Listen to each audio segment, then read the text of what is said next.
Today's question comes from Clorinda in Arizona, and she asks, as quickly and sometimes covertly as government policy in regards to our children, school, and parental rights changes, what is the best way to keep abreast of all of it and to spread awareness of such changes? I'm so glad you asked, Clorinda, and you have come to the right place because here at Family Policy Alliance, we are passionate about helping people take action. And in fact, today I have an urgent action item that you can take action on today. So stay tuned for that at the end of this video. I'm Meridian Baldacci, and this is Ask Meridian.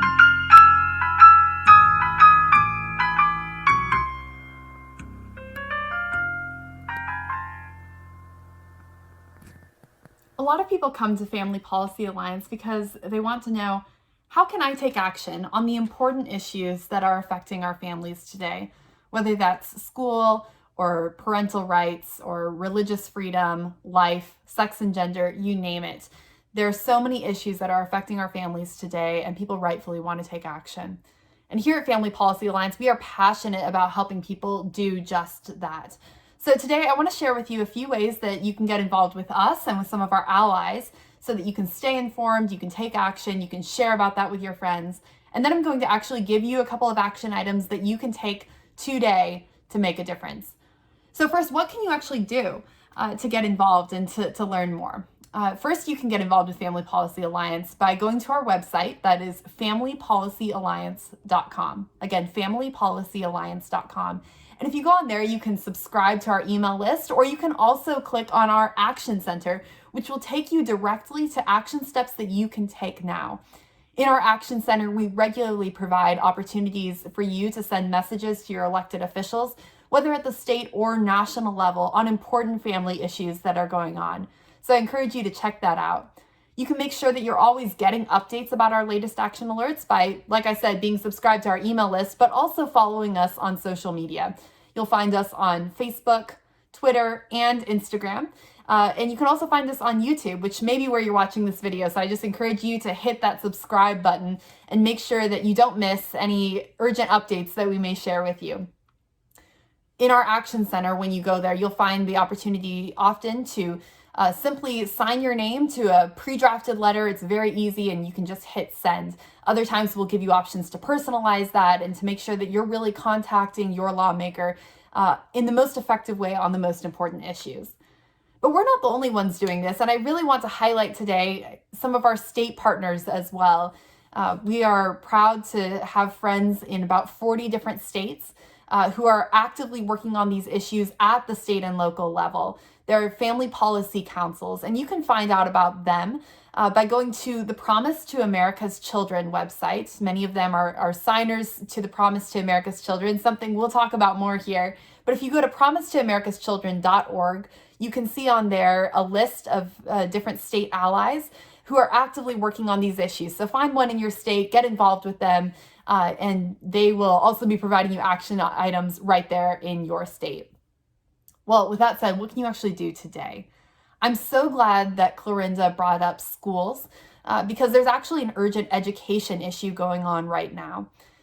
Currently, the Department of Education is considering making changes to Title IX. If you're not familiar, Title IX is a federal law that says that you can't have sex discrimination in schools. In other words, boys and girls have to have equal educational opportunities. But that doesn't just mean in the classroom. That includes athletic opportunities, importantly, which has really made a big difference for girls over time. Title IX was passed in 1972. So before 1972, about 1 in 27 girls played sports. And a large reason for that was that they didn't have funding. They didn't have good practice times. They sometimes didn't even have their own sports teams to play on. And so girls simply weren't able to or weren't willing to make the sacrifices that were necessary to be able to get on that sports team. Well, Title IX came along, said that girls and boys have to have equal educational opportunities, including athletic opportunities.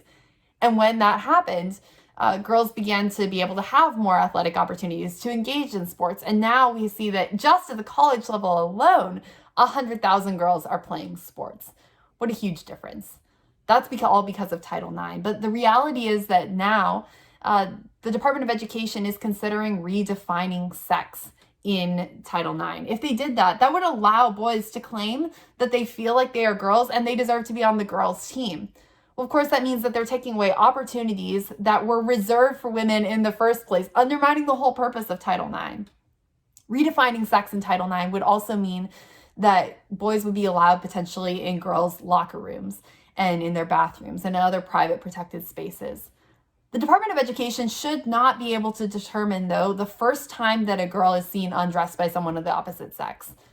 That simply shouldn't be the case. And we know you agree with this. So we encourage you today, this is an urgent action item, to send a note to the Department of Education. We have the link in the caption and comments below.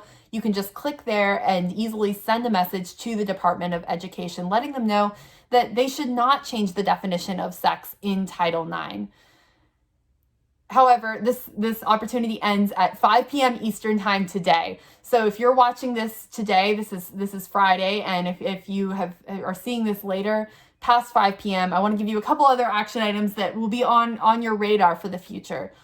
The first one is the Federal Equality Act. The Federal Equality Act would redefine sex across federal law, so much broader than just what the Department of Education is doing. It's a very dangerous bill.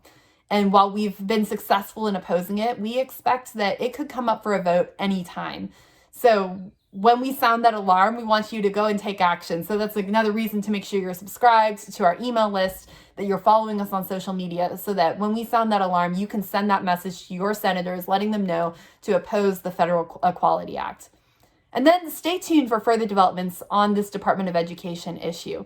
While they haven't actually released a proposed regulation yet, we expect that they will soon, and when they do, we'll be asking you to take action on that as well. So make sure you're subscribed to our email list, make sure you're following us on social media, make sure you're getting connected with your local family policy council so that you don't miss an opportunity to take action. And today, if you're watching this before 5 p.m. Eastern time, please go and send a comment to the Department of Education today, letting them know that you oppose them changing the definition of sex in Title IX.